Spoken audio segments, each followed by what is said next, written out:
Thank you. Hello, everybody. Good afternoon. Good afternoon. So actually, we all have something in common. I'm also a Cal grad. Hey. Yes. Oh, better. Except I'm the oldest one here. Really? 1905. I should look you up. And then I also do SBA, but I'm not going to steal your thunder. So thank you for having me here, KARL. So I want to touch on commercial real estate lending. Commercial real estate lending is pretty much, it's a really broad category. Everything except for SBA, right? There's different property. I'm just gonna kind of go over the 101, basics. But commercial real estate lending, we can lend to various property types, multifamily, office, industrial, hotel, motels, retail, mixed use, special use. Also include, it's not on here, construction, land development. It's a really broad category. How many of you are here have experience with investing in commercial and the borrowing process? Great. So commercial lending is very different from your traditional residential borrowing process. There's more due diligence involved. So, for a lot of the first time investors, sometimes it's kind of they feel like, it's the process can be very tiring because there's more paperwork, more due diligence. But if you have the right team, support team, it can make the process a lot easier. So where do you go for a commercial loan? Banks, credit unions, those are probably the first people that most buyers would go to. But there are other lenders out there that are different from your traditional banks. Life insurance company, agency, conduit, debt funds, hard money. This one is popular, very popular right now, and CDFI. So regarding these other programs outside of the bank, my friend here, Mr. Eric Relos, can give everybody more information. I'm just from the bank, But actually, I want to thank him. I've been so busy, I wasn't able to prepare anything. He actually prepared this for me, so thank you, Eric. So lenders. In terms of underwriting focus, when you borrow from lenders, these are the things that they will look at. Your property level, what kind of income. Well, depending on what you're buying the commercial property for, is it for your own use or is it for income generating? If it's income generating, we would need to look at, how much rent are you going to get from this investment. If it's owner occupied, we'll look at your business, similar to SBA loans. Even for traditional commercial loan, you're buying it for your own use, we would need to look at your operating business, what kind of cash flow it will bring in. And then your loan to value, LTV or loan to cost. If we're looking at construction loan to cost typically about 60 to 65%. That's usually most lenders. That's the guideline. And then also the sponsor string. Sponsor meaning the owner, guarantor. With commercial loans, when you borrow from most lenders, they would require a personal guarantee. What that means is, you might have an LLC buying the property, but we require the owner to also sign a personal guarantee to guarantee the loan. Sometimes a bank might accept a non-recourse. They might have a non-recourse program, but usually that's not for the, it's for the experienced developer. We don't really offer those for a first time. And then, other things we look at, your credit, your personal net worth, and also the global cash flow. What is global cash flow? So when a bank underwrite a commercial real estate, we look at primarily the cash flow from either, if it's an investment, from the property. If it's owner occupied, we look at the cash flow from your business, right? So that's the primary underwriting factor. But there's a secondary I call it a test that we look at, global cash flow. Global meaning besides the business, right, or the rental income you're getting from the property, what does this person have, the owner have outside of this project, right? You know, do they have other debts? Do they have other source of income? So that everything outside of the project would be calculated in the global cash flow. And then loan terms, typically for conventional loans, commercial loans, usually it's, in our bank we can go up to 5 years. Larger national banks probably 10 years, some even do 20 years on the commercial loans. Loan to value, you know, usually up to 70% for commercial, 80% for apartments. Fixed rate, you know, just talked about that. It's 5 years for our bank, but some larger banks up to 10 or 20. Amortization is 25 years or 30 years for apartment. So commercial loans, usually you cannot fix it like a residential loan for a lengthy, a long period. It cannot be like, usually most people home mortgage is about 30 years.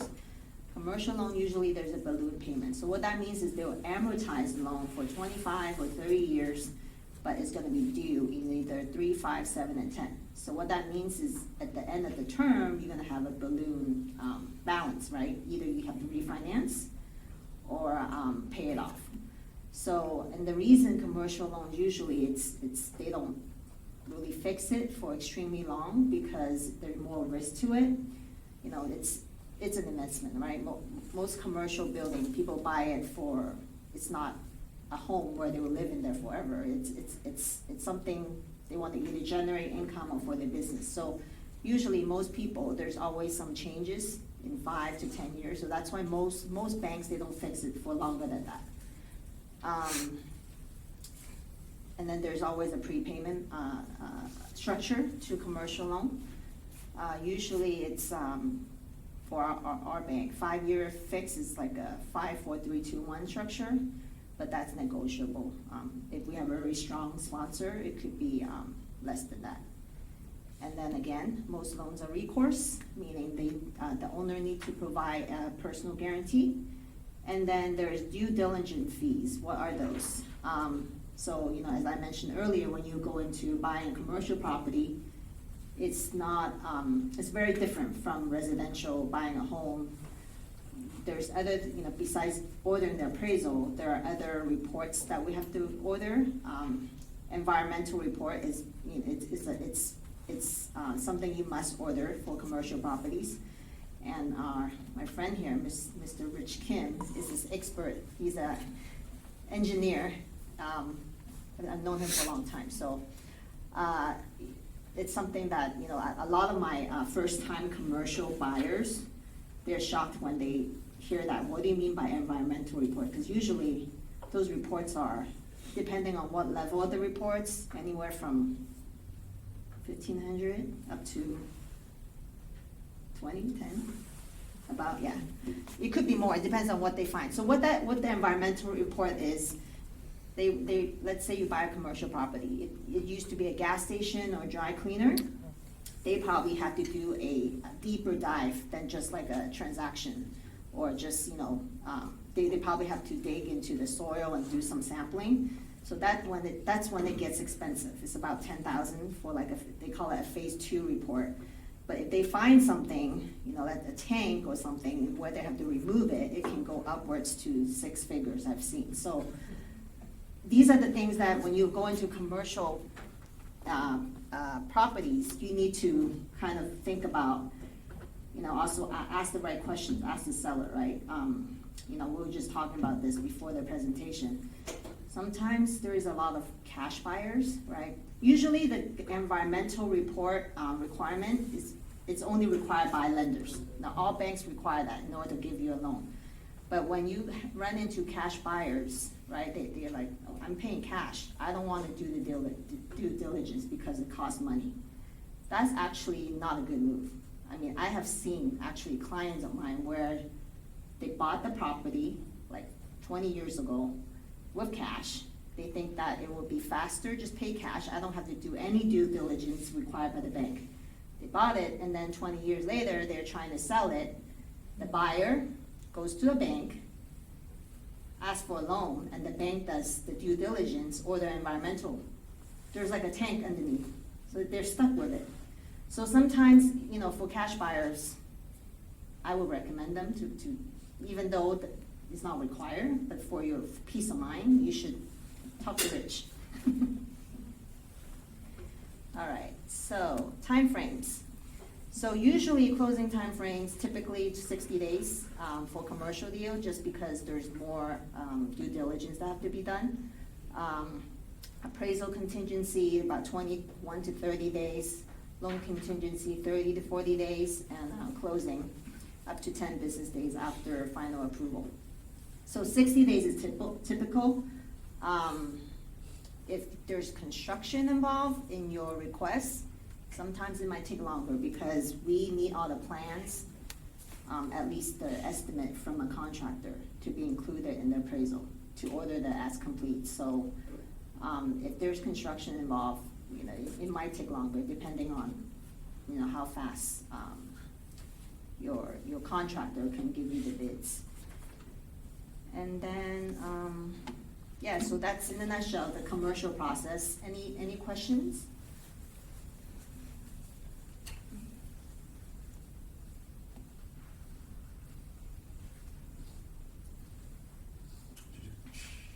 Hey, Alan. So your rules on the environmental, this goes in all 50 states or every state that you do business in? Or is this only California? Rich, maybe it's more, I'll direct that question to the engineer. Hi, I do environmental assessments that she was discussing. It really depends on the type of property and surrounding. In the past, we only looked at the property itself, but nowadays, SBA as well as commercial lenders, they want to see off-site concerns. So that's another threat we have to consider, but it really depends on where the property is located. So we always say if the property is on a corner lot, assume it was a gas station until proven innocent. It might not be today, but 20, 30, 40 years ago, there could have been a gas station. Environmental did not come around until the 1980s. So there's no history of any tank removal prior to that. You have to do a phase 2, and then if you do a phase 2, which is the second phase, it takes about 2 months. So then by that point, the rates go up and the buyer's like, forget it. Or if you find contamination, then what? You have to do remediation. So then it's a very expensive process if you don't know. So with a lot of firms, we try to do the phase 1, find what's around, and if we clear it, everyone's happy. But it really depends, because if it's multifamily, you might be good with the transaction screen, which is cheaper, but only the phase 1 provides liability protection.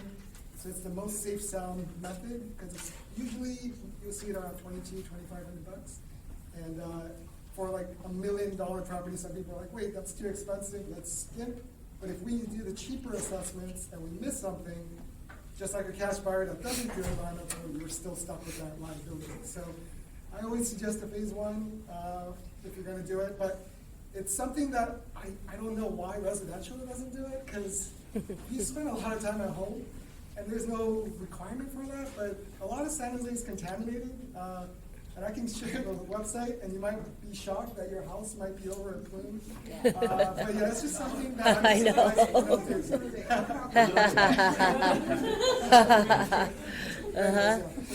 No, I want to add something. Nancy, you made a good point about ordering phase 1 report, even if you're buying a building with cash. The timing of the phase 1, date of the phase 1 report is very important. I've seen situations where seller will say, "Oh, I did phase 1 report 7 years ago. Here's a copy. See, it's clean."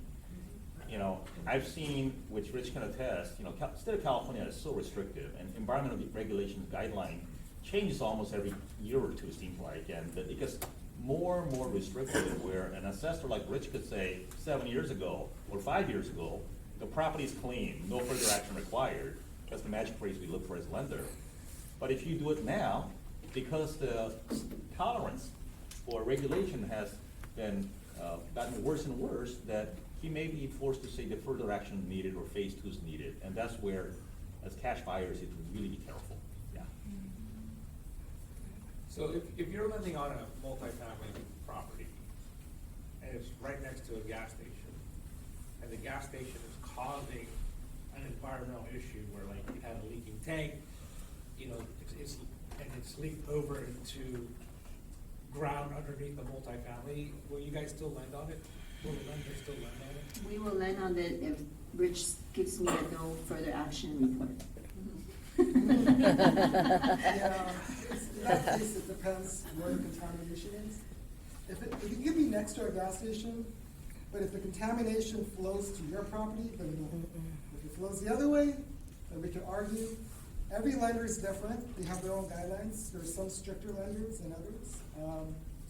And so it really depends, but usually 30 feet to 100 feet is what we're looking at of the plume, not just the property. And my rule of thumb is this: if you're wherever you are in the Bay Area, that's where the San Francisco Bay is usually the way the contamination goes. So San Jose, everything's going to go to the north. So if you're on one side, the north side, but to the south of you, there's a gas station, then there's a high chance you're contaminated. If you're on the peninsula, stay on the west side of El Camino Real. If you're in like Walnut Creek, not Walnut Creek, but let's say Hayward, it's going to flow to the west. So that's just something to consider. But not every side is the same. But the bigger thing than gas stations actually is because this is the KARL, it's Korean American. It's dry cleaning. Yep. Dry cleaning plants, not just the drop off, where they do the on-site cleaning. Yeah. That's a big issue for lenders and SBA. When Mark probably started, SBA didn't look at dry cleaners. Then they had a rule, hey, if the dry cleaner was there 10 years or less, we're fine. Then they're like, no, 5 years. Now it's 1 day, because they realize that dry cleaning chemical, it just takes one drop and the groundwater is contaminated. Clean Water Act, then you have to spend thousands to millions of dollars. Yeah. For us, it's an automatic phase two. Automatic if If it's a we dry know cleaner. that there's a dry cleaner plant in the past, we'll still require phase one as a standard procedure, but it's an automatic phase two because we need to sample the soil or we do the vapor test of the space, and it seems like 9 out of 10 times it's contaminated. And then what's worse is when you don't know. If it just comes up as a listing and you don't know, then you're guilty until proven innocent. That's right. You have to do testing. There's some sites where we cleared it, like Mark was saying, 10 years ago. California in 2019 changed the allowable levels.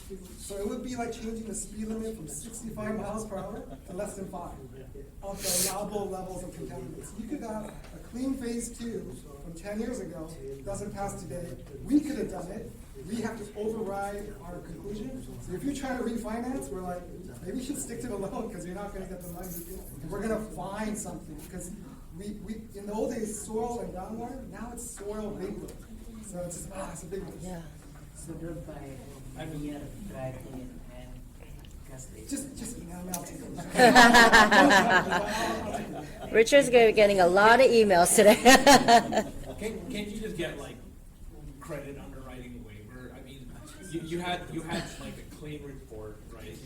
And just because of a legislative change to Just because. legislative change to the measurement, now it's, you know, it's on the pathway, right? I mean, is there, like, what's the flexibility within the banks to, you know, sort of like, okay. It depends on the bank, right? I can say, because I work in National Bank and Community Bank. Community Bank, there's more flexibility, Oh, that's good. right? Because your loan committee is just 3 people versus a National Bank, you probably have 7 layers of management looking under you. Everybody had to say yes, right? But I can tell you, SBA, the flexibility is very minimal. It's a government, am I right? Yeah, SBA, well, the moral story is that gas station dry cleaner deals go to ANSI.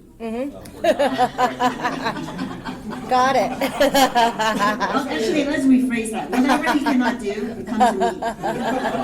SBA has interesting, they have a indemnification agreement. We can actually get a signature. So I've seen situations where borrower's property is downgrading from a property owned by, let's say, big company, Chevron, right? So phase 1 and phase 2 confirm that the source of contamination is Chevron, right? So we identified who the contaminant is. And we've done transactions and SBA allows. Chevron signs off an indemnification agreement saying that we're at fault, we're responsible for any future environmental issues, but we can close the deal. So there's some flexibility in the SBA side as well. You've got to ask. Yeah. Any other questions? Okay, last thing, I just kind of marketing. I'm also very involved with ARIA. Yes. So we're having a commercial event. You want to hear more about commercial, we're going to have a panel of 4 commercial brokers, all been in the business for over 20 years in the commercial space only. We're going to be talking about the state of the market, I think very interesting things. So it's on April 25th in San Francisco. And our past president, Miss Jackie, you will be there. So come. Yeah, it's going to be fun. It's going to be in the Twitter building. So please come.